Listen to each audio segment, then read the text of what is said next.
Hello दोस्तों, Umakant Yadav sir जी इस classes में आपका बहुत बहुत स्वागत है। आशा है कि आप बेहतरीन तरीके से पिछली क्लासों को पढ़ रहे होंगे। हम लोग पिछले सेशन में साहू जी के बारे में अध्ययन किया और देखा कि उसने एक पद बनाया सेना कार्ते का। सेना कार्ते का मतलब होता है सेनाओं का गठन करने वाला। ठीक, यह सेनाओं को संगठित करने वाला एक तरफ से कह लीजिए तो सेनापति ही है। फिर उसने एक नया पद सृजित किया जिसे पेशवा कहा जाता था। और पेशवा का कार्य हुआ करता था क्या, जो पेशवा का कार्य हुआ करता था कि राजा के द्वारा यानी जो शासक है मराठा, उसके द्वारा सौंपे गए कार्य को पूरा संपन्न करना, एक प्रधानमंत्री की तरह कार्य करना। पेशवा का मतलब ही प्रधानमंत्री हुआ करता था। तो साहू जी ने प्रथम पेशवा बालाजी विश्वनाथ को बनाया। बालाजी विश्वनाथ की मृत्यु के बाद जो उसका बड़ा बेटा था बाजीराव प्रथम, फिर साहू जी ने इसको अपना दूसरा पेशवा नियुक्त किया। ठीक, जिसका समय था 1720 से 1740 ईस्वी। हम लोग पिछले समय में बालाजी विश्वनाथ के बारे में पढ़े, जिसमें सबसे महत्वपूर्ण जो रहा है 1719 ईस्वी में, उसके समय में दिल्ली में जो संधि हुई सैयद बंधुओं के साथ और बालाजी विश्वनाथ के साथ संधि हुई। और संधि में जो सैयद बंधु थे, उस समय जो मुगल शासक हुआ करता था फर्रुखसियर, बालाजी विश्वनाथ की सहायता से सैयद बंधुओं ने षड्यंत्र रच दिया कि जो फर्रुखसियर है उसकी हत्या कैसे की जाएगी। और उन्होंने भरोसा दिलाया मराठाओं को कि शिवाजी के समय जो हड़पे गए राज्य हैं उसको आपको सौंप दिया जाएगा।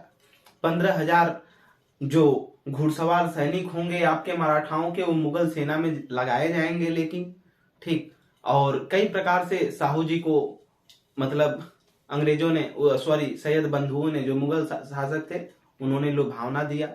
ठीक, ऑफर दिया और वो लिए। और फिर दोनों के बीच अच्छे संबंध हो गए, मुगलों के और मराठाओं के। ठीक, फिर कुछ समय के बाद सैयद बंधुओं की मृत्यु होती है। और आगे की तरफ हम इधर देखेंगे अब बाजीराव प्रथम के बारे में। ठीक, बालाजी विश्वनाथ के बाद, दिल्ली की संधि के बाद हम इधर देखेंगे बाजीराव प्रथम। इसने अपने जीवन के 20 सालों में जो शासनकाल रहा है, इसके 20 सालों में इसने 40 युद्ध लड़ा और 40 युद्ध में पराजित नहीं हुआ, सब में विजयी हुआ, सब में विजयी हुआ। और ये एक महानतम पेशवा था। ठीक, पेशवा जो हुए मराठाओं में सबसे महानतम पेशवा ये रहा। अपने जीवन में 40 युद्ध लड़ा जिसमें सब में विजयी हुआ। और सबसे बड़ी बात ये कि यही साहू जी से कहा था कि अब वो वक्त आ गया है। ठीक, अपने शासनकाल में कहा, अपने सीमाओं का विस्तार किया और कहा कि अब वो वक्त आ गया है कि जब हम सूखे हुए पेड़ के तने पर प्रहार करें और उसकी शाखाओं पर प्रहार करें, ताकि हमारी जो सीमा है वो अटक से लेकर कटक तक, कटक का मतलब उड़ीसा तक के क्षेत्रों तक फैल सके। ठीक, तो ऐसा कथन किसका था? तो इसी बाजीराव प्रथम का था, याद रखेंगे। इसने ही कहा था कि अब वो वक्त आ गया है कि अगर किसी भी वृक्ष के, सूखे वृक्ष के तने पर प्रहार किया जाए कि हमारी सीमा अटक से कटक तक फैल जाए। ठीक, तो साहू जी ने इसे ही कहा था कि हाँ, आप योग्य पिता के पुत्र हैं, शायद आप ऐसे कर सकते हैं। ठीक, इन्होंने सीमा का विस्तार किया। तो आइए इसके बारे में हम जानते हैं कि इन्होंने क्या क्या किरदार निभाया है। ठीक, लिखेंगे इसने 40 युद्ध लड़ा, यहां पर लिख लीजिएगा। इतने समय में इसने 40 युद्ध लड़ा, 40 युद्ध लड़ा और सब में विजयी रहा। 40 युद्ध लड़ा। आगे की तरफ इसमें देखेंगे, यह एक महानतम पेशवा था। नोट करते रहिएगा, यह एक महानतम पेशवा था। यह एक महानतम पेशवा था। ठीक, और दूसरा पेशवा था, इसको भी याद रखेंगे। आगे लिखेंगे, इसी के शासनकाल में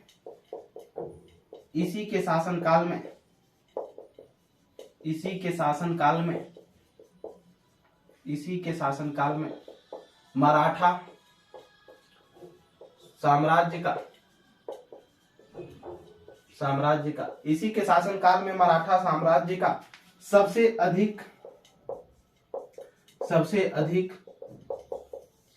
अधिक विस्तार हुआ। ठीक, और हमने जो कथन अभी बताया है कि इसने ही कहा था कि अगर किसी सूखे वृक्ष के तने पर अब वो समय आ गया है कि अब सूखे तने के वृक्ष पर प्रहार किया जाए और प्रहार कर दे। जो मुगल थे, मुगलों के लिए उन्होंने ये शब्द प्रयोग किया था कि जो मुगल हैं वो कमजोर हो चुके हैं, फर्रुखियत जैसे बादशाह हो रहे हैं, घृणित कायर। ठीक, तो उन्होंने कहा कि अब वो समय आ गया है कि सूखे हुए तने के जो वृक्ष है उसके तने पर अगर प्रहार किया जाए तो हमारी सीमा अटक से लेकर कटक तक क्या हो सकती है, विस्तारित हो सकती है। आगे की तरफ लिखेंगे, इसी समय हैदराबाद का जो निजाम हुआ करता था, निजाम उल मुल्क, उसने इधर पेशवाओं के द्वारा जो जीते गए थे साम्राज्य, उनको छीनना चाहता था, उसको अधिकार करना चाहता था। तो उसने 2 बार युद्ध लड़ा और पराजय होकर के उसको संधि करनी पड़ी। लिखेंगे इसमें, ठीक, पहला 1728 ईस्वी, पहला युद्ध उसने लड़ा 1728 ईस्वी में, जिसे बोलते हैं पालखेड़ा का युद्ध। पालखेड़ा का युद्ध, पालखेड़ा का युद्ध। ठीक, पालखेड़ा के युद्ध 2 लोगों के बीच हुआ। इसमें नोट करेंगे 2 लोगों के बीच, बाजीराव प्रथम और इधर जो निजाम उल मुल्क। कोष्टक में लिख लेंगे हैदराबाद का निजाम,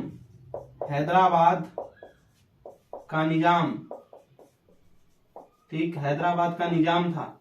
ठीक, इसने लड़ा था जिसमें बाजीराव प्रथम विजयी रहा और निजाम उल मुल्क पराजित हो गया।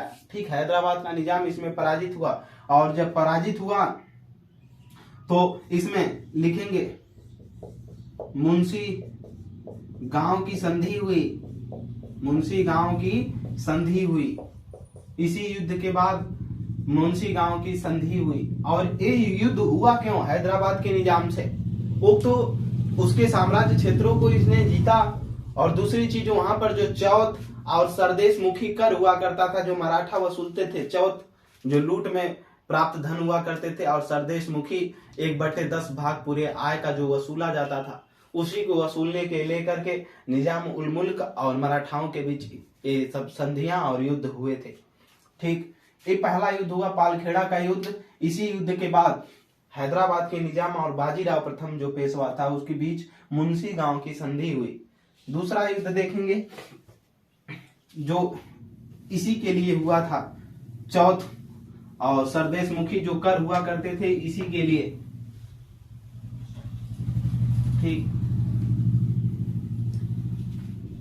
दूसरा जो युद्ध हुआ वो 1837 से 38 के बीच हुआ। नोट करेंगे 1837 से 38 के बीच, 1837 से 38 के बीच। ठीक, 1837 से 38 के बीच लिखेंगे भोपाल का युद्ध,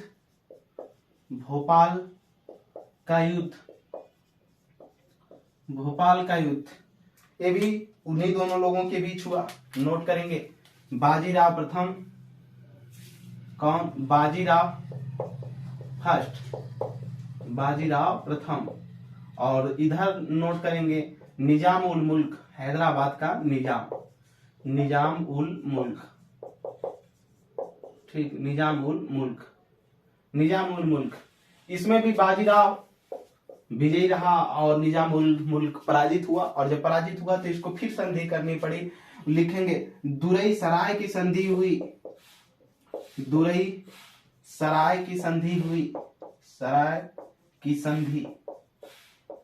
इस युद्ध के बाद दुरई सराय की संधि हुई और निजाम को हार मानना पड़ा। ठीक, निजाम को शांत रहना पड़ा। संधि का मतलब दोनों लोगों के बीच समझौता हो गया। ठीक, आगे की तरफ देखेंगे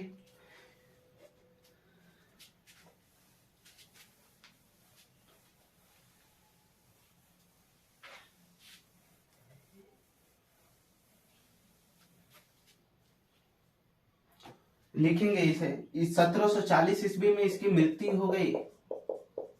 1740 ईस्वी इसकी मृत्यु हो गई। किसकी? बाजीराव प्रथम की। इसकी मृत्यु हो गई। 1740 ईस्वी में इसकी मृत्यु हो गई। लिखेंगे इसी का दत्तक पुत्र,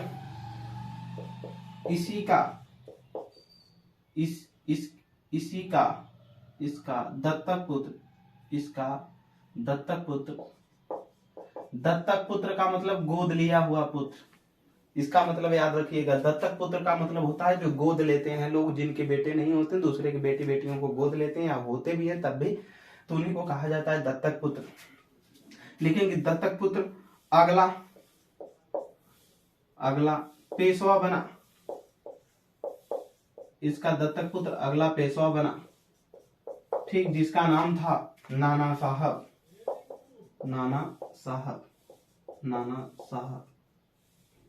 नोट कर लेंगे, जिसका नाम था नाना साहब, जो बनेगा बालाजी बाजीराव के नाम से। क्या? बालाजी बाजीराव, ठीक, नाना साहब का ही नाम था बालाजी बाजीराव। कोष्टक में लिख लेंगे बालाजी बाजीराव, ठीक, बाजीराव। आगे की तरफ हम उसी के बारे में देखेंगे, ठीक, जिसके समय में पानीपत का युद्ध हुआ। कौन? बालाजी बाजीराव। अगला पेशवा, तृतीय जो पेशवा बना बालाजी बाजीराव बना, इसी का दत्तक पुत्र।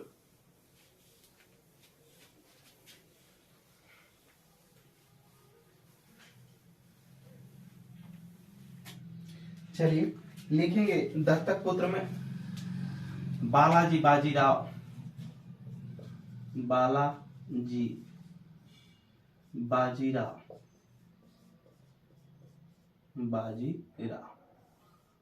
इसका समय जो चला 1740 से लेकर पानीपत का युद्ध जब होता है 1761 ईस्वी में, जिसमें मराठाओं की पूरी तरीके से हार हो जाती है, तब तक चला, ठीक। बालाजी बाजीराव एक तृतीय पेशवा था, नोट कर लेंगे, तृतीय पेशवा,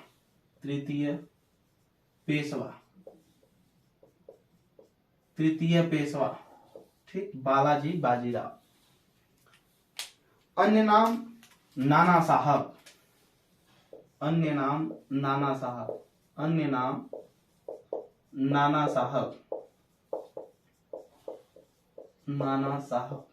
नोट कर लेंगे, अन्य नाम क्या था?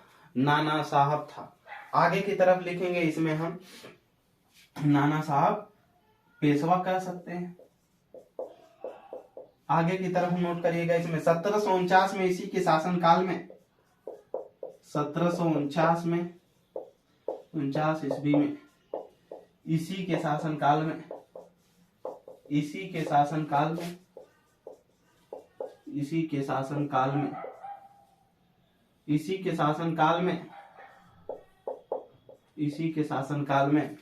साहू जी की मृत्यु हो गई।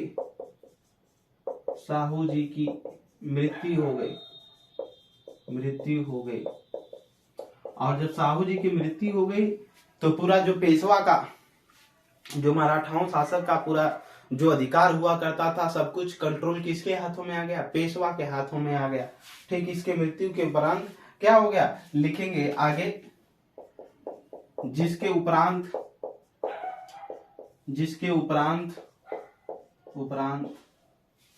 शासन की वास्तविक शक्ति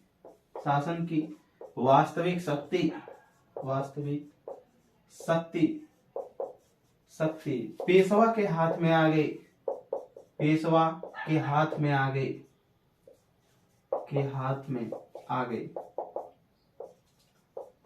ये प्रधानमंत्री हुआ करते थे, ठीक। जब साहू जी की मृत्यु हो गई तो कोई ऐसा मराठा शासक रहा नहीं, ठीक, तो सब कुछ वास्तविक शक्ति किसके हाथ में आ गई? पेशवा जो हुआ करते थे, इनके हाथों में आ गई।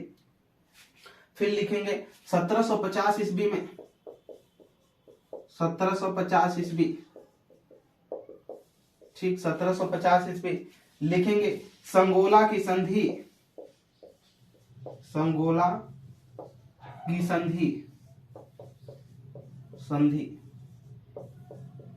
की जो संधि हुई थी, इसी जगह पे हुई थी कि जो अन्य मराठा निचले दक्षिण में और जो दक्षिणी पूर्वी में मराठा शासन कर रहे थे, उन्हीं से इन पेशवाओं ने संधि कर लिया कि अब जो भी वास्तविक नियंत्रण है शक्तियों पर, प्रशासन पर, हम संभालेंगे, आपका इसमें कोई हस्तक्षेप नहीं होना चाहिए। तो 1750 में संगोला की संधि हुई। अगला जो सबसे बड़ा महाभारत या युद्ध हुआ, देखिएगा, वो हुआ 1761 में, पानीपत का तृतीय युद्ध।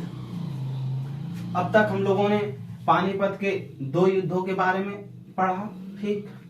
एक अकबर के समय में और उसके पहले हम लोगों ने बाबर के समय में पढ़ा, और तीसरा ये मराठाओं के बारे में पढ़ने जा रहे हैं हम।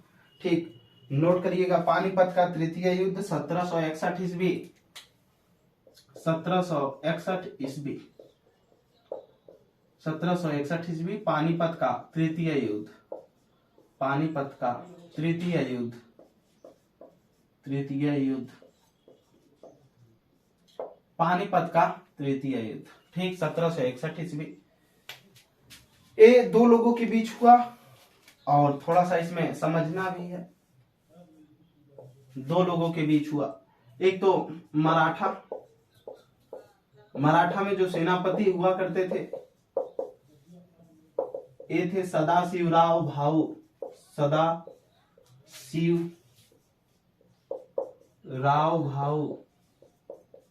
सदाशिवराव भाऊ ये सेनापति हुआ करते थे। प्लस इन्हीं की मदद के लिए एक था और विश्वास राय। ठीक, क्या? विश्वास राव, ये पेशवा का पुत्र हुआ करता था। ठीक, विश्वास राव। और दूसरे तरफ था अहमद शाह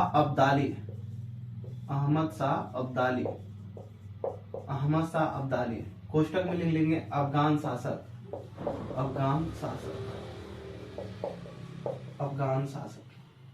इसमें जो विजयी हुआ यही अफगान शासक हुआ, और इधर मराठाओं की बुरी तरीके से पराजय हुई, और पूरी बेहतरीन तरीके से मराठाओं की पिटाई भी हुई, जिसमें सदाशिवराव भाऊ और पेशवा का पुत्र जो हुआ करता था विश्वास राव, ये मार दिए गए। ठीक, और बहुत कत्लेआम हुआ। ठीक, सेनाओं का, इनके बहुत ज्यादा सेनाएं मरी मराठाओं की। ठीक, इस युद्ध का होने का कारण क्या था समय पंजाब 1761 का। ठीक, अब पंजाब और अहमद शाह अब्दाली अफगानिस्तान का शासक था। ठीक, अफगानी शासक था, और पंजाब पे उसने अपना एक प्रतिनिधि नियुक्त किया था, जिसका नाम था राजकुमार तैमूर शाह। अब मुगलों की सेना, इधर मुगल जो हुए वो कमजोर हो रहे थे दिल्ली के क्षेत्रों में और ऊपर भी। और अभी ये समय है, देखिएगा, जो 1761 का ये समय है, इसके आसपास 1749 के आसपास का जो समय है, इधर खुद जो मतलब सिख हैं, सिखों की अभी कोई भी कड़ी नहीं है। ठीक, जो क्या बोलते हैं, इधर सबसे पहले बंदा सिंह बहादुर रहे, और बंदा सिंह बहादुर की 1716 ईस्वी में जो है उनकी भी कहानी खत्म है किसी तरीके से। 1724 में जो भी वहां का सब कुछ होता है राजपाट, जकारिया खां 1716 से लेकर के 1726 तक जकारिया खां जो मुगल सूबेदार था, ये सारी चीजों को संभाला हुआ था। फिर उसने वहां के एक कपूर सिंह नामक व्यक्ति को अपना पूरा साम्राज्य देकर चला आया कि आप यहाँ से बस टैक्स भेजते रहिए मुगलों को, हम लोग चले जा रहे हैं। कपूर सिंह ने दल खालसा की स्थापना किया। हमने सिख संप्रदाय में बताया था, इसको क्लास नहीं देखे तो उसको देख करके आए। दल खालसा से ही अगले जो उनके उत्तराधिकारी बने जस्सा सिंह आहुलिया। ठीक, उन्हीं के समय में जो सिख थे 12 मिसलों में बट गए, यानी 12 समुदाय में सिख संप्रदाय बढ़ गया। तो अब जब बढ़ गया तो उस समय पंजाब में कोई उस तरह की वास्तविक शक्ति नहीं थी जो कार्य करे। उसी समय अहमद शाह अब्दाली अफगानिस्तान से आक्रमण करके पंजाब में अपने एक प्रतिनिधि को नियुक्त किया था, जिसका नाम था राजकुमार तैमूर शाह।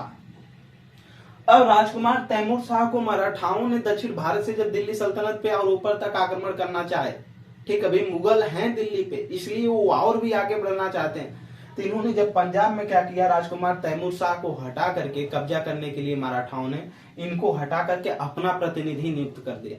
अहमद शाह अब्दाली को यही बुरा लगा और इसी को हटाने की वजह से उसने आक्रमण किया। किस पे? मराठाओं के ऊपर। और पानीपत जो हरियाणा में पड़ता है, यहीं पर युद्ध छिड़ गया मराठाओं से और अहमद शाह अब्दाली के बीच।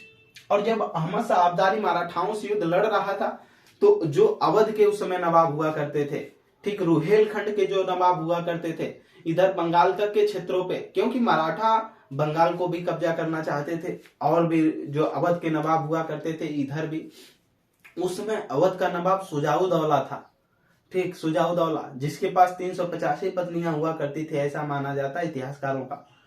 ठीक। तो सुजाउद्दौला और भी जो मुगल सेना थी, ठीक, दिल्ली सल्तनत थी, इसमें मराठा आक्रमण करके उसको अपने कब्जे में लेना चाहते थे। तो उस समय जब है अहमद शाह अब्दाली जब लड़ने के लिए आया मराठाओं से, तो अहमद शाह अब्दाली को कई भारतीय शक्तियों ने सपोर्ट किया, जिसमें से अवध का नवाब, रुहेलखंड का नवाब, ठीक, और बहुत से लोगों ने इसका भारतीय शक्तियों ने अहमद शाह अब्दाली की सहायता की, जिसकी वजह से मराठाओं बहुत बुरी तरीके से पीटे गए और यहीं पर मराठाओं की बुरी तरीके से पराजय हुई।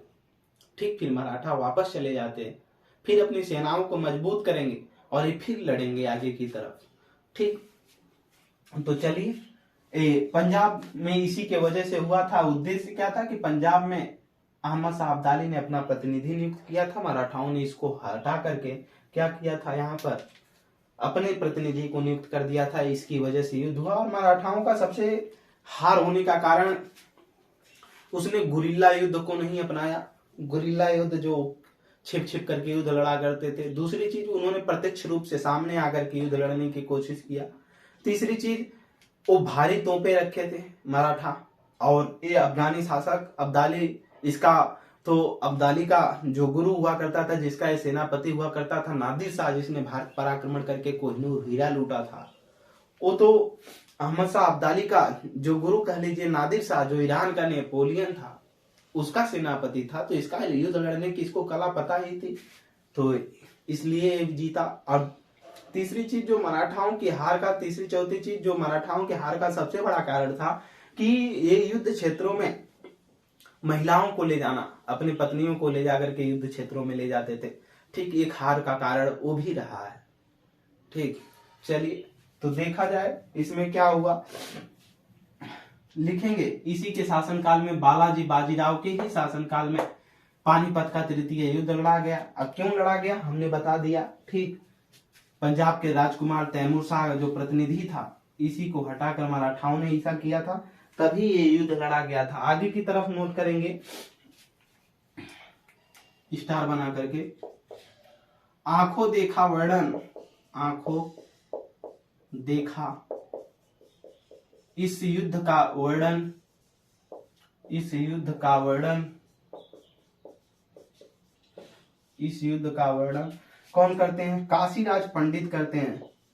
काशीराज पंडित इस युद्ध का वर्णन करते हैं, जिसमें उन्होंने बताया कि सदाशिवराव भाऊ और विश्वास राव के साथ साथ बहुत सी सेनाओं का कत्लेआम कर दिया गया, जिनकी मृत्यु हो गई।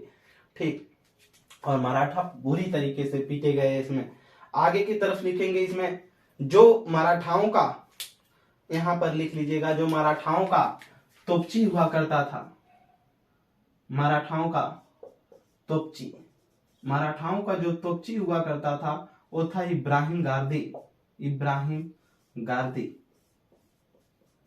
ठीक, इब्राहिम गारदी। और इसमें अहमद शाह अब्दाली में लिख लीजिएगा, कई भारतीय शक्तियों ने सहयोग किया था, कई भारतीय शक्तियां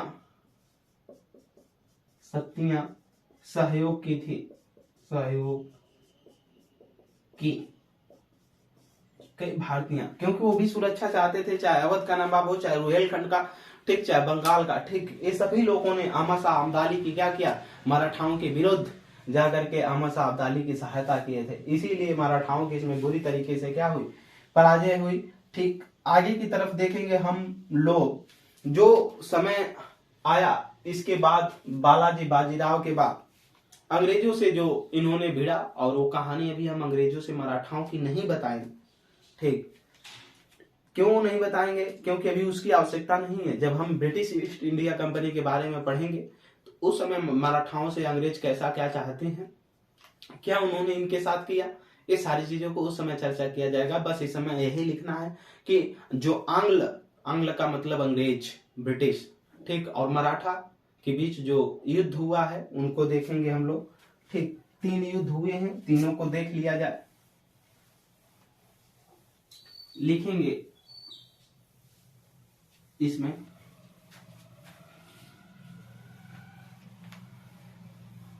अंग्रेज मराठा संबंध या युद्ध, अंग्रेज मराठा संबंध या युद्ध। ठीक, लिखिएगा अंग्रेज मराठा युद्ध या संबंध। ठीक, इन्हीं को आंग्ल कहा जाएगा। लिखेंगे प्रथम आंग्ल मराठा युद्ध। प्रथम आंग्ल का मतलब यहाँ अंग्रेज है। आंग्ल मराठा युद्ध, प्रथम आंग्ल मराठा युद्ध। ठीक, फिर लिखेंगे द्वितीय आंग्ल मराठा युद्ध।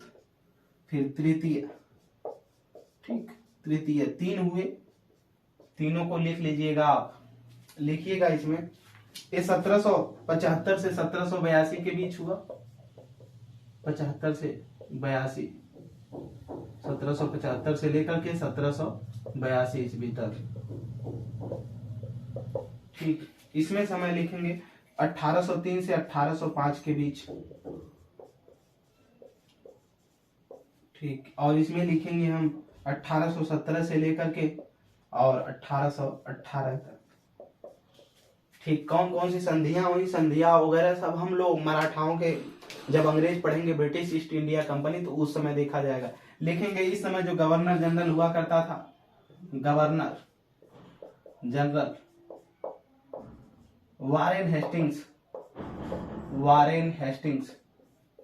कौन? Warren Hastings. उसके नेतृत्व में लड़ा गया था युद्ध। ठीक, इसमें लिखेंगे गवर्नर जनरल लॉर्ड वेलेजली।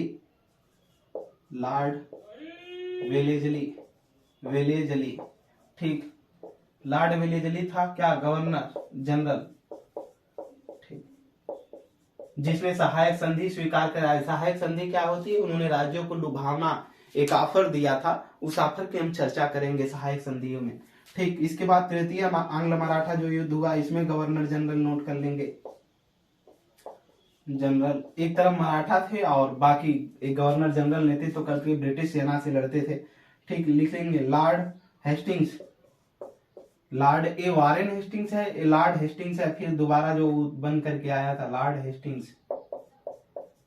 ठीक, आगे की तरफ हम लोग ये मराठाओं का पूरी शासन पद्धति को देखा। अब हम लोगों को मराठाओं में उनके केंद्रीय प्रशासन की चर्चा भी हमने कर दिया था कि मराठा अपने दरबार में क्या रखा करते थे? 8 मंत्रियां रखते थे, जिसे अष्ट पेशवा कहा जाता था। ठीक, अष्ट दिग्गज या अष्ट पेशवा कहा जाता था, जिनमें सभी लोगों का अलग अलग काम हुआ करता था। हमने शिवाजी के ही, जो पहले दिन की क्लास थी, शिवाजी के ही शासनकाल में इन सारी चीजों की चर्चा कर लिए थे, केंद्रीय प्रशासन की। आज हम लोग प्रांतीय प्रशासन की चर्चा करेंगे। किसके बारे में? प्रांतीय प्रशासन के बारे में हम लोग चर्चा करेंगे। ठीक, शिवाजी के क्षेत्रों को क्या कहा जाता था, इसको जानेंगे। चलिए लिखेंगे हेडिंग डाल करके, प्रशासनिक विभाजन। मराठा एवं पेशवा में प्रांतों का प्रशासनिक विभाजन। ठीक, चलिए आज के लिए इतना ही रहने देते हैं, फिर मिलते हैं अगली क्लासों में। Umakant Yadav sir, GS classes में जुड़ने के लिए आपका बहुत बहुत धन्यवाद।